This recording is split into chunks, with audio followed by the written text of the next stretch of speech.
Husna, pendidikan itu penting buat seorang perempuan karena kalau misalnya kamu nanti berkeluarga, anak kamu itu madrasah pertamanya kita seorang perempuan, seorang ibu kayak gitu ya. Baru kuliah ini alhamdulillah aku udah dapet 5 medali.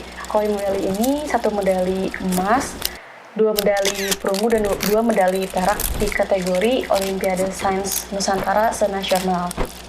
Sebenarnya kan kita selagi usia muda ya, aku punya prinsip kita habisin jatah gagal kita sebanyak-banyaknya. Sebenarnya sedikit tahu gitu ya Bang Jerome perjalanannya seperti apa sampai bisa di titik seperti ini. Jadi aku benar-benar wah kayaknya aku bisa nih seperti Bang Jerome walaupun jalannya gak sama, tapi aku bisa mengikuti tracknya Bang Jerome. Aduh jangan terlalu ngomong lebih dalam ya, takut nangisnya batal ya. Jadi intinya ibu aku tuh selalu ada di sisi aku kan, tapi juga teman-teman seringlah mendengar diksi ini ya, kalau bisa abadi, kita ingin abadi bersama ibu kita gitu ya.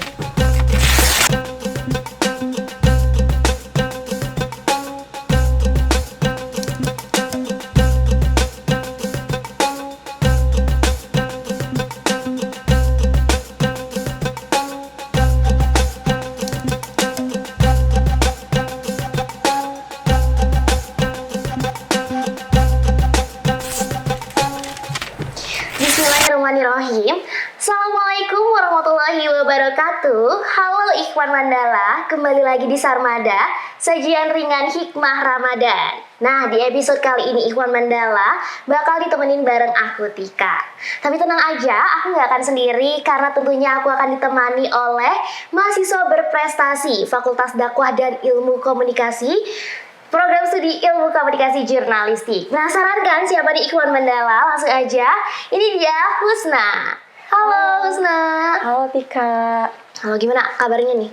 Alhamdulillah baik. Kamu gimana kabarnya? Alhamdulillah baik. Puasanya lancar Husna? Alhamdulillah masih lancar. Alhamdulillah lancar. Oh iya, karena kebetulan juga aku udah kenal sama Husna nih, Ikhwan Mandala. Karena kita satu kelas. Tapi kan gak afdol ya rasanya kalau ternyata yang kenal sama Husna itu cuman aku doang. Boleh dong ya? Kan kalau kata pepatah tuh tak kenal maka tak sayang. Boleh dong Husna perkenalkan dong diri Husna ke Ikhwan Mandala. Karena pastinya Ikhwan Mandala ini penasaran nih dengan siapa sih sosok yang ada di depan aku ini, mahasiswa berprestasi seperti apa sih yang ada di depan aku ini. Silahkan Husna. Oke, halo teman-teman semuanya, salam kenal. Aku Husna Nur Fadilah dari jurusan jurnalistik kelas 4C. Kelas 4. Perlu tempat tinggal? Enggak. Boleh. Asal tempat, terus sekarang tinggal di mana gitu. Boleh. Biar Ikhwan Mandala semakin kenal gitu dengan Husna. Kalau aku dari Kota Bogor, tapi di sini ngekos di Manisi. Deket juga sama Tika ya. Betul. Kita lumayan deket juga sih, di kelas suka ngobrol gitu ya, banyak hal. Dan emang Husna ini banyak banget pengalaman serta insight yang ada dalam diri Husna. Oke Husna, boleh dong ceritakan sedikit dong tentang latar belakang pendidikan Husna nih. Mulai dari mana nih? Dari SMA atau dari gimana? Boleh mungkin dari Husna mulai menyadari potensi diri Husna gitu. Oh oke. Sebenarnya kalau misalnya untuk mengetahui diri aku sendiri itu dari sekolah dasar ya, karena memang dari SD itu aku sudah dilibatkan beberapa lomba, tapi memang ke arah akademik sampai kuliah sekarang ini. Terus juga di kuliah juga aku menyadari bahwa kayaknya aku ini lebih condong ke akademik deh. Maksudnya akademik juga luas ya, nggak hanya olimpiade aja, seperti itu. Oke, nah tadi kan Husna nyebutin kalau Husna itu sering banget dilibatkan dalam beberapa lomba. Iya, betul. Itu tuh atas kemauan Husna sendiri atau ada dorongan dari keluarga, dari orang tua atau dari teman-teman sekitar? Sebenarnya kalau dorongan itu udah pasti dari keluarga ya, itu benar-benar full support 100% kayak gitu. Dan juga kalau di sekolah tuh lebih tepatnya kayak guru tuh langsung menyampaikan di kelas kayak gak di kelas sih, di belakang kelas gitu. Husna nanti kamu minggu depan ikut lomba ini ya, lomba ini. Jadi langsung ada suratnya gitu loh, jadi nggak ada diskusi dulu kayak gitu. Tapi kalau support itu udah pasti disupport 100% sama keluarga, sama teman-teman juga kayak gitu. Oke, karena emang support terbesar gitu, hal yang membuat kita semakin maju, semakin semangat itu adalah dukungan dari keluarga ya, terutama itu. Oke. Boleh dong ceritain Husna gimana keluarga Husna support Husna gitu dalam Husna berprestasi, berpendidikan. Oke. Sebenarnya kalau untuk support sendiri Ibu Husna sih berperan banget ya, karena kan Ibu Husna juga beliau juga lumayan banyak juga pengalamannya di bidang pendidikan kayak gitu. Jadi selalu bilang gini ke Husna, pendidikan itu penting buat seorang perempuan karena kalau misalnya kamu nanti berkeluarga, anak kamu itu madrasah pertamanya kita seorang perempuan, seorang ibu kayak gitu ya. Baru keduanya di luar kayak gitu. Dan jadi itu juga secara gak langsung membuat aku melek juga kalau kita tidak berpendidikan, kita bingung ya maksudnya mempunyai ilmu dari mana, walaupun sebenarnya bisa ya, sekarang kan serba canggih ya, bisa mencari informasi, bisa mencari sumber ilmu tuh di mana saja. Cuman memang ada wadahnya yang bisa kita bikin berkembang lebih pesat kayak gitu. Terus juga kakak aku juga ya, karena aku punya kakak satu. Kakak aku tuh memang memberikan didikan ke aku kayak didikan militer. Jadi memang aku tuh dari setelah SMA tuh aku sudah mulai merantau. Contohnya kayak ke kampung Inggris, terus juga sekarang aku kuliah di Bandung. Dan itu juga kakak aku juga mengajarkan, walaupun kakak aku itu nggak ngomong kayak, tapi langsung aksi. Jadi aku tuh berpikirnya sekarang, oh iya ternyata yang dulu kakak aku lakukan sekarang ini hasilnya, membuat aku sadar bahwa perempuan itu maksudnya bisa loh merantau kayak gitu sih paling. Jadi intinya mereka semua yang ibu aku, bapak aku, dan kakak aku itu benar-benar ada di belakang aku kayak gitu. Jadi yang sampai aku di detik ini. Betul, karena mungkin itu Husna sudah terbiasa ya, terbentuk gitu dengan melihat, meniru kakak Husna gitu. Karena emang pada dasarnya ya ketika kita masih anak-anak, anak-anak itu adalah peniru yang handal gitu. Betul Makanya kenapa lingkungan keluarga itu penting sekali dengan bagaimana kita dibentuk gitu kan ya. Oke, boleh dong Husna, ada nggak sih pengalaman masa kecil yang sangat berkesan gitu sehingga bisa menjadi Husna yang sekarang gitu. Karena kan tadi Husna cerita sendiri kalau Husna menjadikan kakak Husna sebagai seorang inspirator gitu ya. Boleh dong ceritain gitu, adakah pengalaman masa kecil dari diri Husna bersama kakak Husna gitu? Oke. Sebenarnya kalau misalnya pengalaman masa kecil yang berharga, karena orang tua aku dan kakakku itu maksudnya sibuk beraktivitas, jadi memang aku dari SD itu terbiasa mandiri Tika. Jadi gimana ya, aku memang sudah mandiri sejak kecil kayak gitu. Kalau pengalaman berkesan sih mungkin dalam pengalaman di sekolah dasarnya ya, terlibat lomba-lomba, terus juga aku kayak bertemu dengan teman-teman yang dimana beragam macam kayak gitu. Terus paling apalagi ya, sempet bingung nih maksudnya kalau misalnya pengalaman berkesan paling dari lomba sih, karena kehidupan aku itu benar-benar ditonjolkan banget di pendidikan, dalam artian kayak udah aku fokus belajar, aku itu kayak bisa dibilang kutu buku juga iya, karena aku jarang main kemana-mana kayak gitu. Jadi memang temen aku tuh buku gitu. Oke, wow. Berarti sejak kecil tuh Husna sering sekali udah mulai sering mengikuti perlombaan-perlombaan gitu ya, sehingga Husna tuh sudah bisa dibilang berprestasi sejak di bangku SD gitu ya Husna. Oke, ngomong-ngomong soal berprestasi nih, boleh dong Husna ceritain prestasi apa aja sih yang Husna miliki gitu, mau dari segi akademik maupun non-akademik. Tapi tunggu dulu setelah jeda yang satu ini.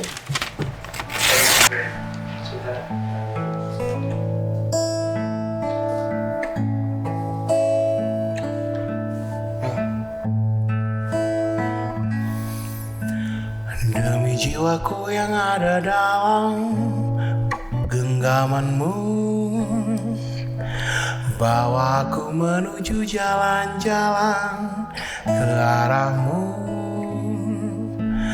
Demi kekeringan yang melanda kampung halamanku, berikan ku benih yang tumbuh di jari manismu. Bantu aku mencintai jalan pulang, demi bertemu denganmu lumbung keabadian. Bantu aku merindukanmu,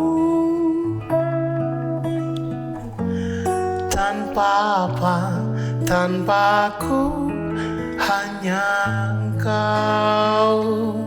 Bantu aku mencintai jalan pulang, demi bertemu denganmu lumbung keabadian. Bantu aku merindukanmu, tanpa apa, tanpa aku hanya engkau. Tanpa apa, tanpa aku hanya engkau.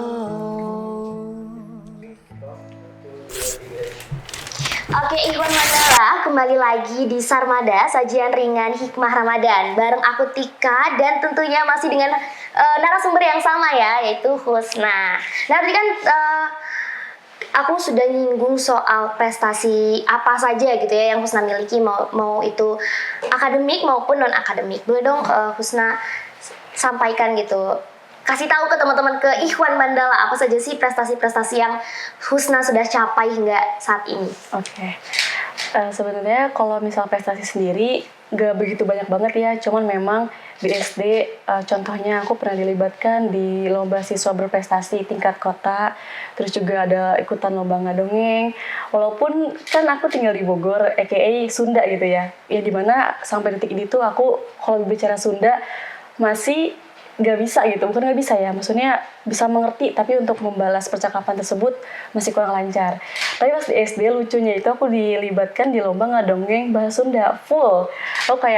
Aku sampai tangis kan, kayak aduh ini gimana gitu. Akhirnya aku sampai di mentorin langsung, dijuriin langsung sama tante aku yang beliau emang terbiasa juri dalam beberapa lomba kayak gitu. Jadi sampai aku tuh ke pressure banget, kayak cara pengucapan itu gini loh, kayak gitu. Itu sih paling yang berkesan ya, sampai aku itu kayaknya ucapan bahasa Sunda pertama aku yang aku keluarkan ketika lomba itu, benar-benar full gitu ya. Terus juga ada lomba SD kan kayak random gitu ya, maksudnya ada ekstrakurikuler ini, terus juga aku pernah ikutan lomba yang di pramuka gitu, aku lupa nama kegiatannya apa. Terus juga di pencaksilat juga sempat dilibatkan juga. Dan alhamdulillah itu membuahkan hasil kayak gitu. Terus kalau ke SMP, karena aku SMP-nya Islam dan aku juga di SMP ikut sedikit sih ekstrakurikulernya, cuman karena Islam kan ada kayak hadroh, apa sih, rohani-rohani gitu ya. Terus alhamdulillah di hadroh itu aku mengikuti lomba hadroh tingkat, aku lupa tingkat apanya, tapi alhamdulillah juara 1. Terus juga aku mengikuti aksioma Sukata Bogor, kategori pidato bahasa Inggris kalau nggak salah. Cuman itu belum membuahkan hasil, cuma tidak apa-apa. Pasti kan di balik itu ada pengalaman yang aku dapat. Terus kalau di SMA, karena aku masuk ke SMA yang bisa dibilang di Kota Bogor, tingkat kesulitannya tuh luar biasa di Semansa Bogor. Jadi aku ikut lomba cuma sekali aja di luar SMA, itu Olimpiade Matematika kalau nggak salah. Selebihnya aku full mengejar materi di sekolah karena karena aku setiap hari itu aku les terus ya. Jadi untuk mengikuti lomba tuh sempat ada tawaran-tawaran kayak lomba debat, lomba ini, cuman aku kayak aduh kayaknya kalau aku ikutan lomba ini pelajaran gimana di sekolah, karena di sekolahku itu lumayan unik ya, setiap seminggu tuh pasti ada ulangan harian, tiba-tiba guru masuk kita tes lisan, tiba-tiba kuisis segala macam. Itu kan jantung tuh kayak nggak aman setiap hari ya, deg-degan banget. Jadi gitu sih. Dan berlanjut ke kuliah belakangan ini alhamdulillah aku di spill aja ini. Boleh. Di kuliah ini alhamdulillah aku udah dapet 5 medali. Wow, keren banget ya Ikhwan Mandala, ternyata banyak sekali nih prestasi dari Husna, narasumber kita yang satu ini. Alhamdulillah, itu juga berkat dorongan teman-teman sama keluarga. Kalau medali ini 1 medali emas, 2 medali perunggu dan 2 medali perak di kategori Olimpiade Sains Nusantara senasional. Wow. Kayak gitu, itu beberapa bidang sih, jadi nggak beberapa berbeda bidangnya. Gitu. Wow, keren sekali. Berarti ya Ikhwan Mandala Husna ini prestasinya nggak cuma di satu bidang, nggak cuma fokus di satu bidang. Kayak tadi ada lomba mendongeng bahasa Sunda, padahal notabene-nya tinggal di daerah yang mungkin jarang sekali menggunakan bahasa Sunda kali ya. Terus juga tadi lomba pidato, lomba pramuka juga, lomba pencaksilat gitu ya. Wow, menarik sekali ya prestasi-prestasi yang dimiliki oleh Husna, hebat banget. Alhamdulillah. Oke, Husna, ada nggak sih cara Husna gitu dari prestasi-prestasi Husna untuk berkontribusi kepada masyarakat? Kalau dari aku sendiri, sebenarnya emang kayaknya aku udah membentuk habit ini dari SD ya, yang dimana aku orangnya penasaran banget. Jadi aku pasti cari tahu. Kalau aku belum dapet jawabannya, aku bakal cari tahu sampai dapet kayak gitu. Kalau misalnya kontribusi ke masyarakatnya apa, ya banyak sih, maksudnya beberapa ada yang nanya kayak, maksudnya gimana sih tipsnya, kayak kok bisa konsisten gitu, maksudnya dari SD, SMP, SMA, bahkan sampai kuliah, itu ada aja hasilnya gitu, atau ada karya yang udah aku buat kayak gitu.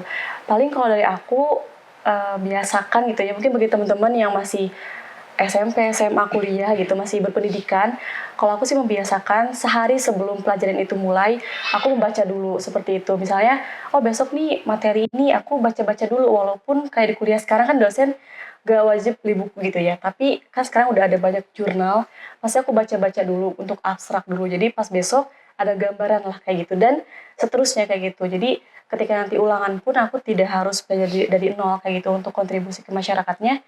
Paling tadi sih membiasakan dari sedini mungkin gitu ya untuk membaca setiap hari gitu, minimal ya sehalaman separagraf itu ada yang dibaca, itu sih paling. Keren sekali. Emang tapi Iwan Mandala, membaca itu adalah kunci agar kita bisa berperadaban ya. Iya, Betul sekali. betul. Oke, nah dari segala pengalaman Husna nih gitu kan, dari berbagai banyak hal yang udah Husna pelajari, Husna coba, ada nggak sih strategi-strategi tersendiri yang Husna punya untuk Husna gunakan dalam mencapai prestasi tersebut?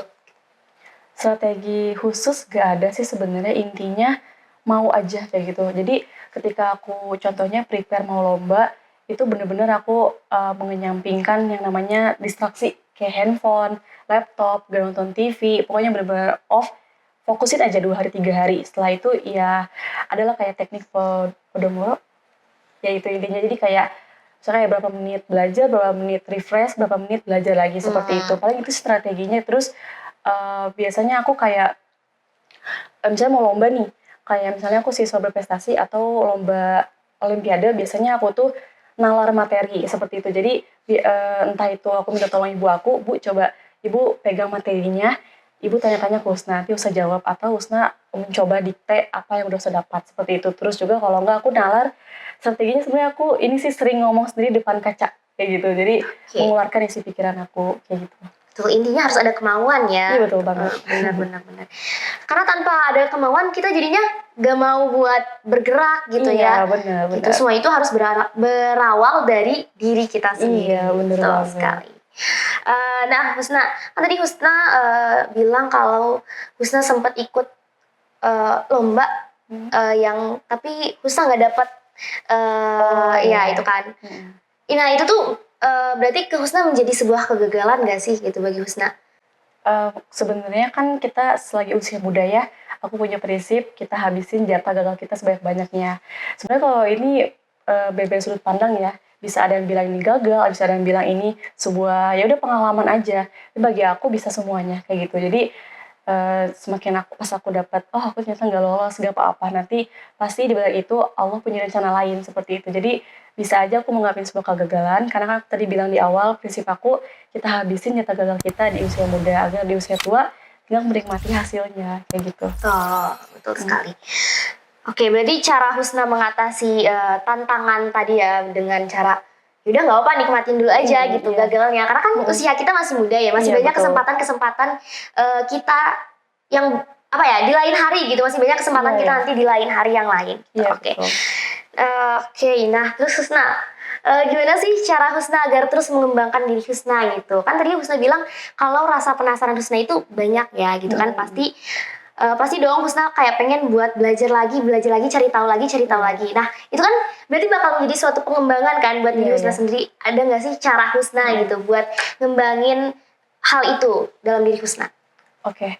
Kalau misalnya untuk mengembangi potensi diri, misalnya semisal aku setelah selesai kuliah atau selesai beraktivitas, biasanya kan kita rehat nge-scroll handphone ya. Nah aku tuh nge-scroll handphone tuh ya untuk hiburan juga, tapi aku selingin sama mencari informasi. Contoh kan kayak lagi liburan, aku ikut beberapa bootcamp, karena aku bener-bener penasaran gimana sih rasanya ikut bootcamp. Terus juga cari-cari info volunteer yang paid maupun unpaid. Terus juga sempet magang juga, karena itu ya aku penasaran gitu ya, yang tadinya aku nggak ada rencana itu, tapi kayak ini kalau ada kesempatan aku mau take risk, aku mau coba ambil konsekuensinya kayak gitu. Intinya aku selalu menyempatkan untuk mencari informasi-informasi kayak gitu, dan aku coba langsung kayak gitu. Oke, wow, keren sekali ya Husna. Betul ya, penting banget ya kalau mumpung kita masih muda, punyalah jiwa ingin tahu yang tinggi gitu ya. Mumpung kita masih muda, pelajarilah banyak hal gitu ya. Jangan sampai nanti kita menyesal di hari tua ya. Betul. Betul sekali. Nah Husna, kan tadi Husna tuh nyampein bahwa kakak Husna itu menjadi sosok inspirator gitu, motivator buat diri Husna sendiri. Nah selain kakak Husna, ada nggak sih sosok yang menginspirasi diri Husna sendiri? Ada 4 sih sebenarnya. Jadi Wow. 3 itu internal. Tadi kan ada ibu aku. Sebenarnya for the first thing first itu ibu aku. Terus the second, of course my parents ya. Terus yang terakhir itu kakak aku. Dan yang keempat itu eksternalnya pasti Tika tahu deh. Bang Jerome Pauline. Oke, wow. Iya. Oke. Karena aku udah ngikutin Bang Jerome tuh dari Bang Jerome itu masih ngerintis YouTube-nya. Masih subscribernya kalau aku masih inget banget sekitar di bawah 10.000 subscriber. Yang dimana sekarang Bang Jerome itu udah 10 juta lebih ya subscribernya. Dan juga kenapa aku bener-bener sampai sekarang tuh aku nggak berubah, role model aku tuh untuk eksternal itu tetap Bang Jerome Pauline. Karena yang lebih menginfluence banget tuh waktu di SMA aku ada event yang harusnya dilaksanakan offline, cuman nggak menyalahkan kondisi. Jadi lagi sedang COVID-19, jadi semua beralih ke dalam jaringan gitu ya. Jadi Bang Jerome diundangnya melalui Zoom. Disitulah Bang Jerome menyampaikan semua afirmasinya. Aku juga maksudnya sedikit tahu gitu ya Bang Jerome perjalanannya seperti apa. Sampai bisa di detik seperti ini. Jadi aku bener-bener, wah kayaknya aku bisa nih seperti Bang Jerome. Walaupun jalannya nggak sama, tapi aku bisa mengikuti tracknya Bang Jerome. Kayak gitu sih. Jadi yang 3 utama dari keluarga aku sendiri. Kayak gitu. Oke, wow, keren banget Jerome Pauline ya. Iya, Bang Jerome Pauline. Oke, wow. Oke, kan tadi Husna bilang kalau apa ya, dengan melihat Jerome Pauline tuh jadi termotivasi buat diri Husna gitu kan ya. Nah, ada nggak sih hal-hal yang dari ya tadi sosok inspirator bagi Husna yang memotivasi Husna di saat Husna lagi menghadapi sebuah tantangan gitu dalam hidup Husna? Ibu aku sih, kayak the one and only ibu aku. Kenapa? Karena ya kakakku dan bapakku yang namanya laki-laki dia tidak banyak berbicara ya, mereka lebih tipe ke yang langsung aksi. Jadi yang benar pendengar terbaik itu ibu aku kayak gitu. Jadi di saat kayak pasti setiap anak mengalami yang namanya jenuh atau mungkin sedih, kayak tiba-tiba kita perempuan ya moodnya moodian banget gitu ya. Jadi ibu kita selalu mengerti ibu aku tuh kayak kenapa kayak gitu. Jadi selalu benar-benar ada selalu di samping aku. Even itu aku lagi di kampus, lagi di kosan, ibu aku selalu ngechat. Walaupun juga ibu aku juga aku tahu ibu aku tuh bisa dibilang lumayan sibuk juga gitu ya dalam karirnya beliau kayak gitu. Tapi beliau sempat menyempatkan kayak gitu untuk menelpon aku, mengabari kayak misalnya hal simple kecil aja kayak Husna udah sampai kosan belum, kayak Husna udah makan atau belum kayak gitu. Itu kan sebuah hal yang berharga bagi aku kayak gitu ya. Jadi benar-benar ibu aku tuh benar-benar selalu ada di, aduh jangan terlalu ngomong lebih dalam ya takut nangis nanti batal ya. Jadi intinya ibu aku tuh selalu ada di sisi aku kan. Tapi juga teman-teman seringlah mendengar diksi ini ya, kalau bisa abadi kita ingin abadi bersama ibu kita gitu ya. Jadi intinya ibu sih kalau misalnya untuk sosok motivator sampai detik ini untuk aku gitu ya. Insya Allah. Benar ya, karena tempat teraman itu adalah ibu ya. Mau kita cerita sebanyak apapun gitu, aman, gak akan bocor kemana-mana gitu sama ibu kita gitu. Oke, Husna, boleh dong kasih motivasi nih buat temen-temen, buat Ikhwan Mandala gitu, supaya lebih terinspirasi, supaya bisa termotivasi juga untuk berprestasi seperti Husna. Oke, ngomong-ngomong motivasi ya, dari SMA tuh aku ada motivasi yang suka aku pegang tuh, yaitu make you live a masterpiece, cause you only have one canvas from your God. Jadi artinya, yuk buat hidup kita seperti masterpiece, karena kita cuma punya satu kanvas yang diberikan oleh Yang Maha Kuasa, maksudnya sama Allah gitu ya. Jadi gini teman-teman ibaratnya, dalam diri kita itu ada satu kanvas, ibaratnya aja gitu ya. Kanvas kita tuh masih kosong, masih putih blank. Kan ibarat kalau seniman, mereka mikir dulu ya, mau ngelukis apa ya, menentukan catnya apa aja nih, cat warnanya gitu. Itu pun juga sama dengan hidup kita. Kita mau mencoba hal apapun itu dengan penuh warna, kita coba semua warna simpan di kanvas kita. Itu juga pilihan ya, teman-teman bisa memilih satu warna aja dalam hidupnya, itu bebas. Tapi kalau aku sih punya imajinasi, kanvas aku tuh masih ada ya kayaknya masih seperempat gitu ya, udah penuh dengan warna insya Allah kayak gitu. Jadi sisanya aku mau banyakin warna lagi kayak gitu, dan kita bisa menjadi masterpiece kalau kanvas kita itu sudah terisi full dengan penuh dengan warna kayak gitu sih paling. Masya Allah, buatlah hidup kalian seberwarna mungkin ya Iya. Ikhwan Mandala. Betul. Oke teman-teman, oke Ikhwan Mandala, kita bakal lanjut lagi ngobrol-ngobrol lagi bareng Husna. Tapi tenang dulu, gak usah buru-buru setelah jeda iklan yang satu ini.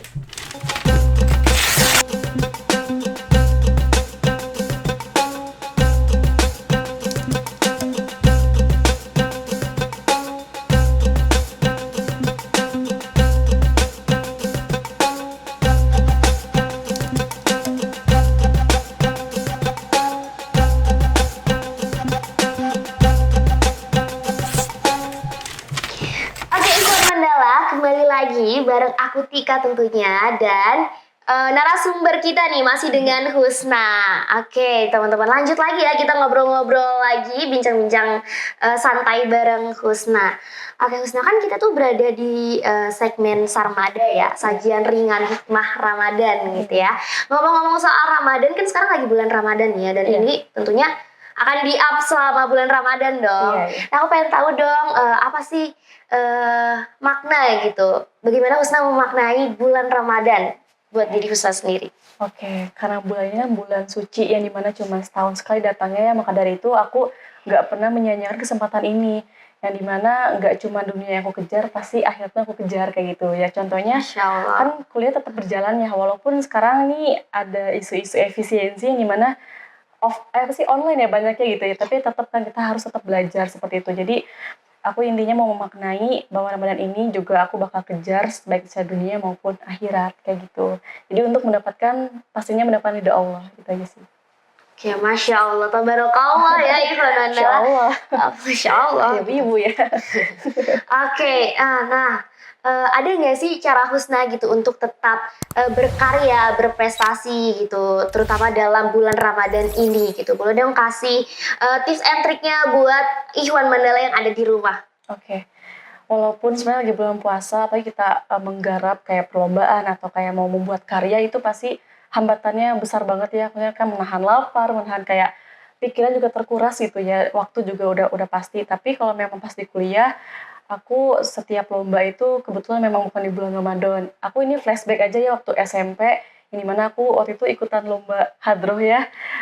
Persiapannya itu lumayan banget karena kita melawan itu unisex, maksudnya ada grup dari cowok juga, yang dimana waktu itu SMP grup kita tuh sempet takut karena yang kita lawan itu ya emang biasa mengikuti lomba dan sudah menjuarai beberapa kategori lomba dalam bidang hadroh gitu ya. Kita jadi hampir setiap hari latihan, kita setiap hari dari pulang sekolah masih SMP gitu ya, pas bulan puasa terus kita ke rumah guru kita buat latihan, dan di rumah guru juga kita kan hadroh tuh alat yang cukup berat ya kayak gitu. Dan aku kebagian megang bass. Ketika tahu bass gak? Jadi kan di hadroh itu ada namanya ada darbuka hadroh, terus ada aku lupa apa sih, bass. Aku tuh solo bass gitu. Yang paling gede itu bukan? Iya, gini ukurannya segimana? Mungkin teman-teman di rumah pasti tahu gitu ya. Pokoknya pegang bass, dan itu sempat kayak wah capek, tangan tuh harus digini gitu loh. Jadi itu sebenarnya effortnya. Tapi itu yang membuat kita yuk bisa, yuk Allah melihat usaha kita kayak gitu. Kita berusaha yang terbaik, kita serahkan semua ke Allah, karena kan sebaik-baiknya rencana manusia itu kan Allah yang menentukan seperti itu. Jadi dan kita terlihatlah usaha kita, merasa usaha keras gitu ya, kayak setiap hari bahkan sampai kebuka kita masih latihan, setelah terawih kita lanjut latihan kayak gitu. Alhamdulillah berhasil, juara 1 membawa pulang. Jadi intinya kita berusaha semaksimal mungkin, serahkan semua ke Allah dan juga ikhlas. Kalau kita nggak ikhlas, buat apa juga ya, Allah juga lihat ini hamba ini misalnya gak ikhlas, jadi kayak untuk apa juga mereka menjalani hal tersebut kalau merekanya gak legowo gitu ya. Maksudnya intinya niatkan semua karena Allah aja, pasti Allah bantu gitu. Ya, niat lillahi ta'ala ya. Iya, betul-betul. Semuanya luar biasa sekali ya Ikhwan Mandala. Perjalanan menginspirasi dari Husna. Semoga perjalanan Husna ini, cerita Husna ini dapat bermanfaat ya, dapat menginspirasi Ikhwan Mandala yang ada di rumah. Ini tuh nggak cuman soal tentang prestasi, tapi bagaimana juga kita menyusun strategi, terus juga niat usaha ya dan semangat Iya, gitu betul tentunya. banget. Oke, Masya Allah. Terima kasih banyak Husna Iya, terima sudah kasih juga, berkenan Tika. sharing cerita-cerita pengalaman-pengalaman Husna serta perjalanan terima Husna kasih bersama juga. Sarmada ya, tentunya Iya. di Sarmada bersama Ikhwan Mandala juga aku. Terima kasih banyak. Iya. Oke, mungkin Ikhwan Mandala sekian Sarmada pada episode kali ini. Semoga dapat bermanfaat ya Ikhwan Mandala. Aku Tika pamit undur diri. Wabillahi taufiq wal hidayah. Wassalamualaikum warahmatullahi wabarakatuh.